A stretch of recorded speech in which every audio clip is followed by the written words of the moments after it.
You are listening to the Hiking Radio Network, where we talk the walk with shows by hikers, about hikers, for everybody.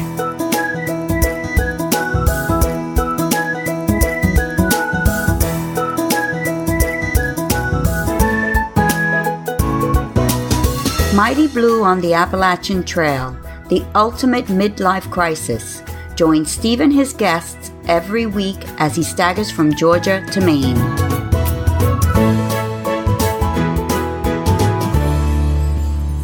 Hi, and thanks for coming back again to Mighty Blue on the Appalachian Trail, the ultimate midlife crisis. It's been another great 3 days. I'm feeling strong. I'm feeling fit. I can tell I'm losing weight because my pants keep literally falling down. I can sometimes feel my backside, or at least my underpants, between the pack and my trousers. So I'm definitely losing weight. I'm having a good time, and we've done 3 days since I last spoke to you. Last time I put out a podcast, I was in Franklin, and this is the story of how I got from Franklin to the NOC. So here's what happened on day 14.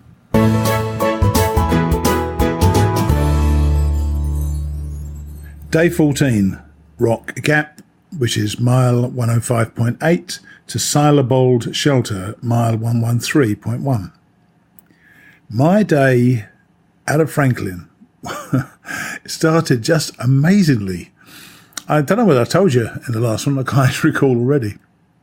But I stayed in a place called Franklin Terrace, and the owner was a lady called Maureen Williams, a remarkable woman. She was, and I hope she doesn't mind me telling you this, because she told me herself at breakfast that morning. She's 85 years old, and she runs the place by herself. She said if she gets some help if 5 or 6 people come in, but I was the only guest. So I came down for breakfast, and I saw this table laid up with just tons of stuff. I thought there must be about 15 people going to be eating there.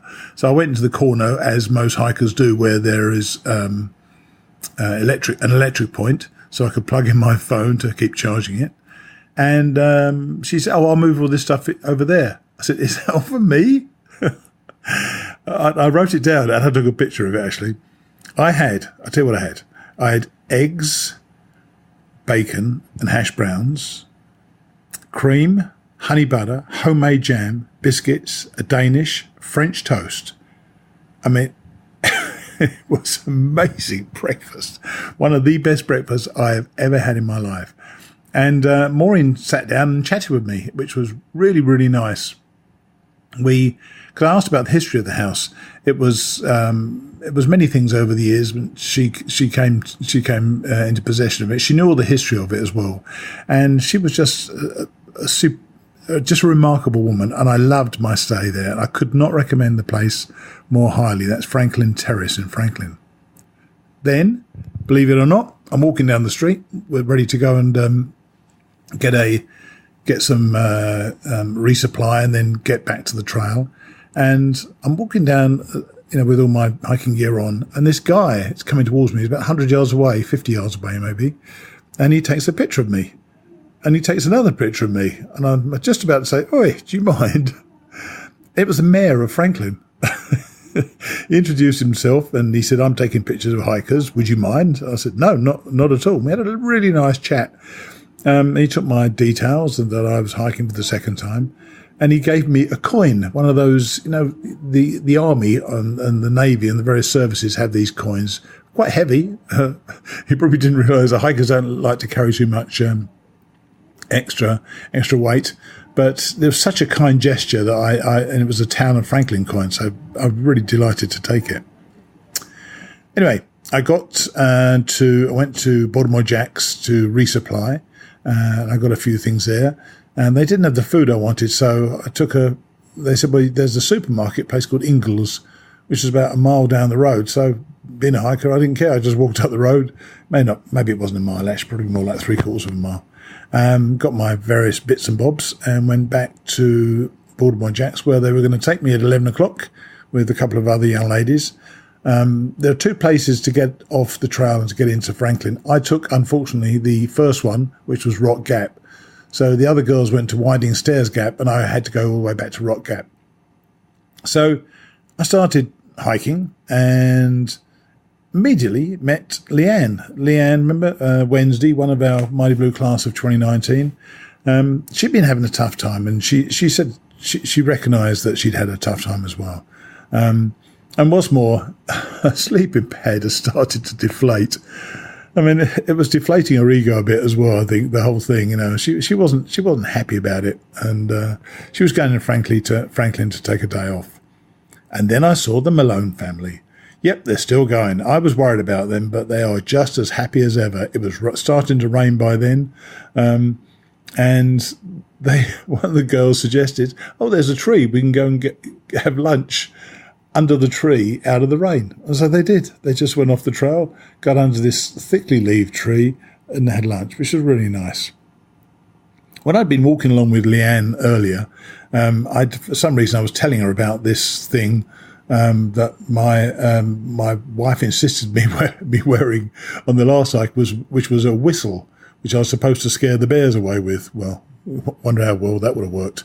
Turns out when I eventually did use it somewhere up in Connecticut, it rusted anyway, so it wouldn't have worked anyway. And she said to me, "You've got an osprey pack, haven't you?" I said, "Yeah."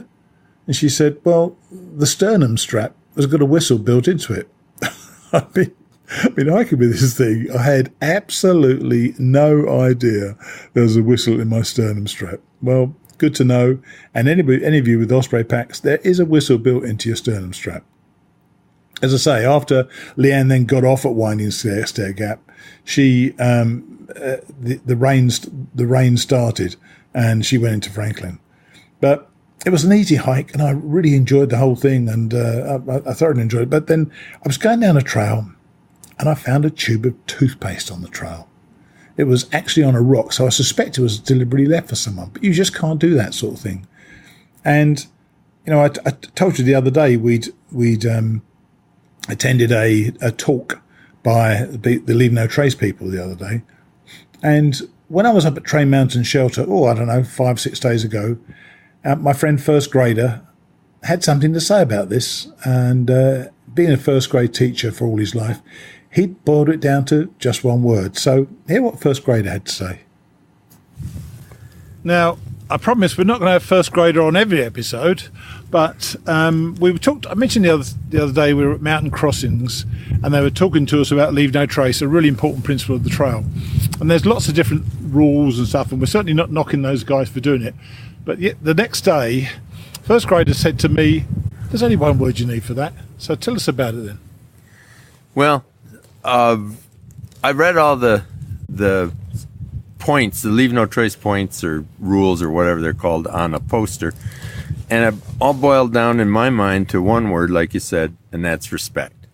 Mm-hmm. Now you can have 4 bullet points under respect. So I say we need to respect the land, and that fits in the Leave No Trace things like walking on durable surfaces and being careful with fire and a whole number of them. Sure. You need to respect wildlife, hang your food, we're in their home kind of thing. You need to respect other people, be quiet, don't play your music. I mean, play your music if you want, but not so that I can hear it. Please. And I might even like it, but I'll choose when I want to listen to music. So, respect other people. Don't slam the lid at the privy. Pay attention to things that will affect other people. Don't throw your trash out. Nobody wants to see that. And then finally, respect yourself. Plan this out. Think about this. Get the proper gear for the kind of environment you're going to be in. Make sure that you know what you're doing. And I'm not sure those are all in the right order. I could make arguments for putting respect yourself first, and also I think it makes sense to put it last. But I will say that I think you need to respect yourself before you can respect other people or anything else as far as that goes. Self-respect is huge. I thought that was really important to put that up there, and I think you're absolutely right. But everybody listening, you could tell he was a teacher, can't you? Well, yeah, I counted the bullet points on that poster I was looking at when I started thinking about this, and there are like 27 in that neighborhood bullet points of all the things under the 7 leave no trace points. You can tell from my name, I like to boil things down to what a 6-year-old can understand, and one word works really well. That's cool. Thanks a lot, man. Yeah. Appreciate it. Hey, no problem. Cheers. Up the trail. Yeah. You can't say it's wrong, can you? Respect. That's what it's all about. It really is. Anyway, headed for Sala Bald shelter, and I mistook it for another one from last time I was on this trail. I've been to this one, Sala Bald shelter. I should have realised it was half mile off the trail. The last thing you want to do when you're hiking is go half mile off the trail. But it was the only one that was available. And as it turned out, it was a really nice evening. There was only four of us at the shelter. There was Littlefoot and her husband, Tim. And there was a girl called Kung Fu Panda. And if I get the chance, I love to record Kung Fu Panda. She's funny. And she was called Kung Fu Panda because the guy in the shelter the previous evening had been snoring. So she kicked him, which was funny. And I was slightly concerned. I made sure there was a distance between me and her before I actually went to sleep. Tough to sleep again, though. I don't know what it is about shelters. I don't find it very comfortable to sleep in. But I suppose I must have had some sleep, because I was told the next morning I did snore a little bit, but not as much as Tim. Let me tell you, that boy can snore.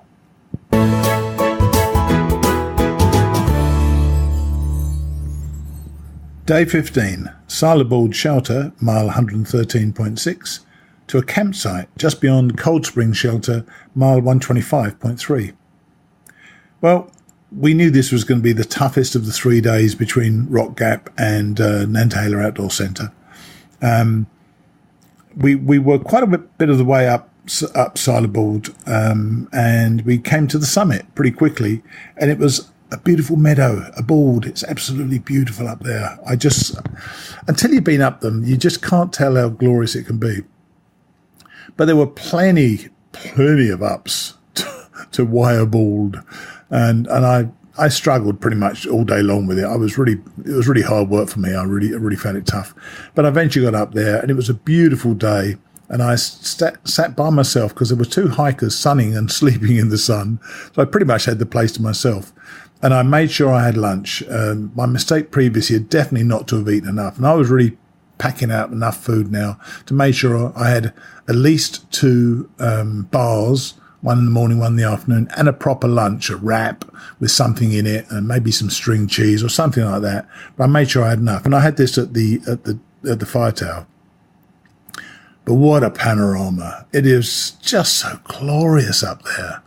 And this is where the podcast can't tell you what it's like, really. It was a warm day. I could see forever. I think I could see the Smoky Mountains in the distance. The place looked magnificent.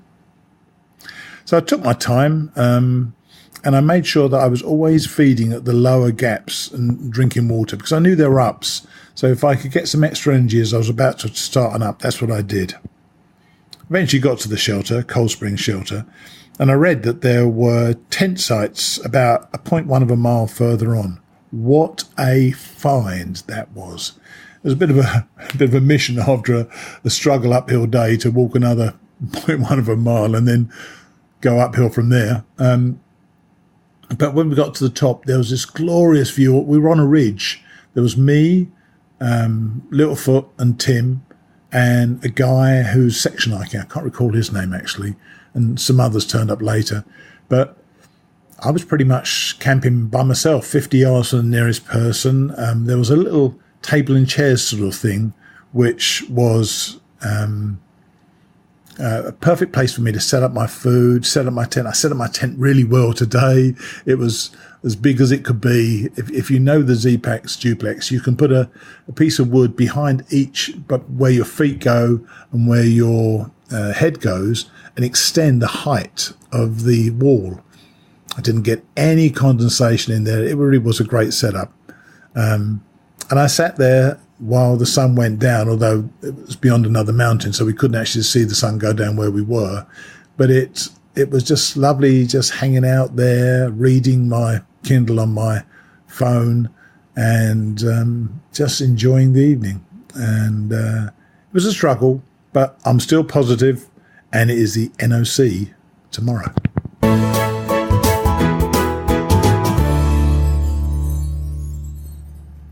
Day 16, and probably my best day so far. It was started from the campsite just beyond Cold Springs Shelter at mile 125.3 and ended at Nantahala Outdoor Center, mile 136.7. Can you believe it? 136 miles. Oh, dear. Well, not only was my tent set up well, but I slept about the best so far. I wouldn't say it was a sleeping through thing, but I went to bed, I don't know, about 7:30 or 8 o'clock, and my alarm went at 6:15, and it didn't seem like I'd been in bed for 11 hours. So I'm assuming that it was okay. I don't know what it is about me getting out of camp. I set my alarm for 6:15, and I eventually left at 8:38, 2.5 hours to get out. I just do not know why I do it. I actually ignored a couple of snoozers, if you know what I mean. You know, the alarm goes at 6:15, and instead of putting stop, I pressed snooze twice. But eventually I heard other people, and I had to get up to go to the privy. And as I got out of my tent, I saw the most glorious sunset. Not sunset, sunrise, sorry. It was vivid red in the sky. And I thought, well, I've got to go to the privy. So I rushed down to the privy, came back, and the whole sky was lighting up pinker and pinker and pinker. And suddenly the sun burst above the mountains ahead of us rather. It was just glorious. And just sitting there at that little two-man table I was telling you about there last night, I was making breakfast and just watching as the whole place lit up. It was absolutely glorious.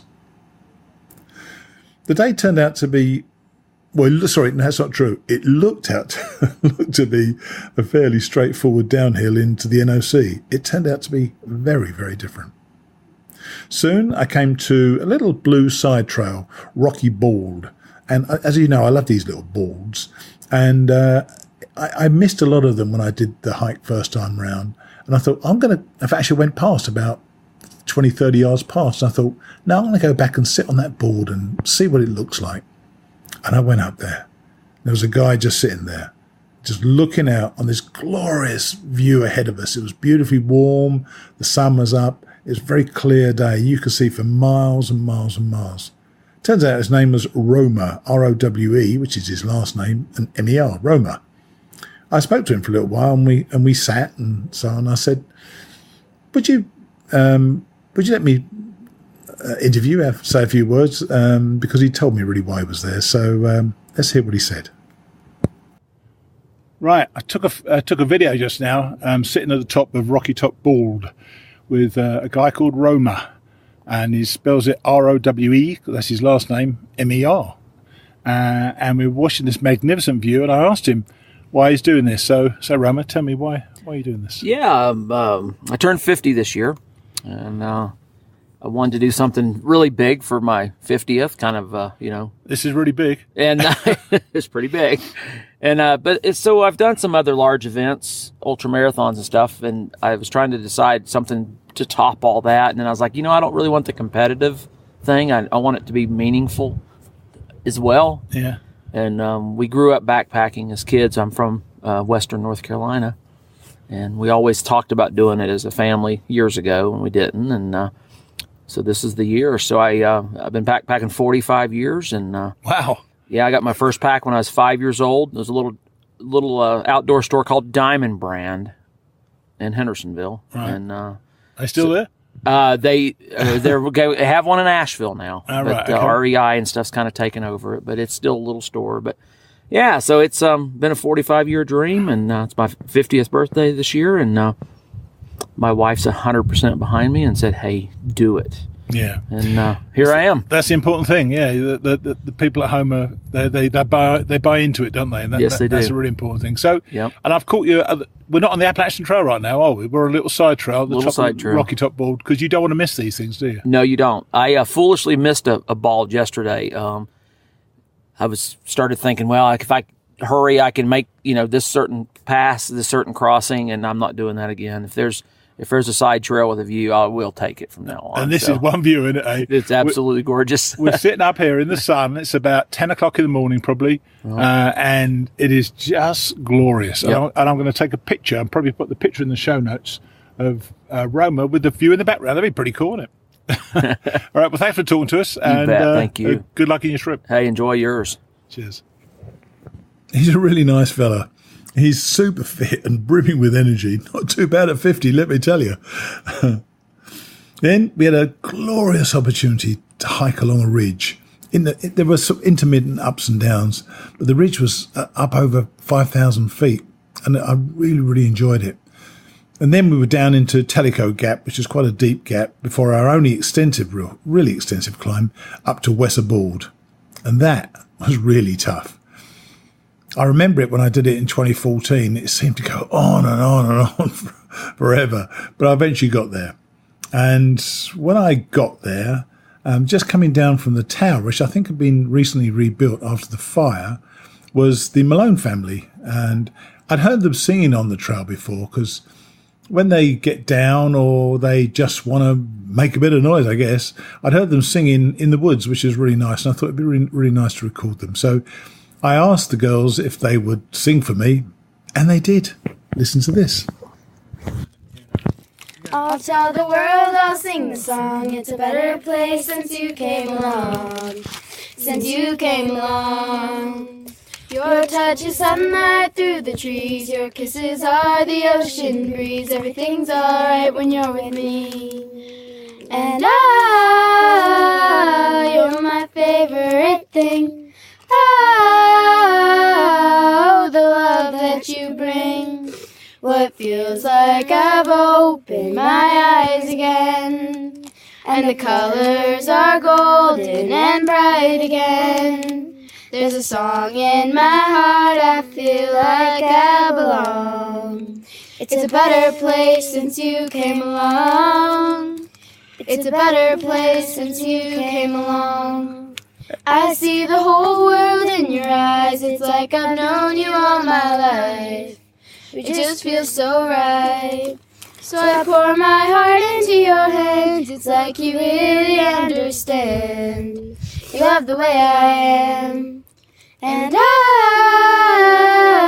you're my favorite thing. Oh, the happiness you bring. What feels like I've opened my eyes again. And the colors are golden and bright again. There's a song in my heart, I feel like I belong.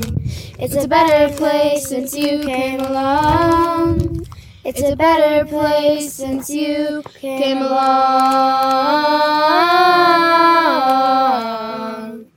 Ooh,